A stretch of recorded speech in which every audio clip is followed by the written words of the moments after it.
ఒకప్పుడు మన అడవులంటే సనాతన ధర్మానికి నెలవులు. గిరిపుత్రులు ప్రకృతిని, గోమాతను దైవంగా పూజించేటోళ్ళు. కానీ ఈ రోజులల్లా కీకారణ్యాల్లో పరిస్థితి మారిపోయింది. అనాదిగా ప్రకృతిని ఆరాధించిన ఆదివాసీ సమూహాలు ఇప్పుడు యేసు రక్తమే జయం అంటా ఉన్నాయి.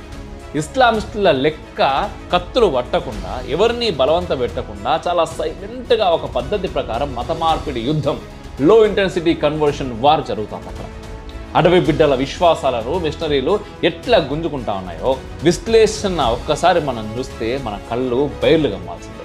అడవులల్లా మత మార్పిడి వ్యూహం యొక్క అసలు కథ మనం ఒకసారి తెలుసుకునే ప్రయత్నం చేద్దాం. ఒకటి, మిషనరీలు చిట్టడవుల్లోకి ఎందుకు పోయినాయి? ఏదో విద్య, వైద్యం ఇయ్యడానికి అనుకుంటే మనం పొరపాటు పడ్డట్టే.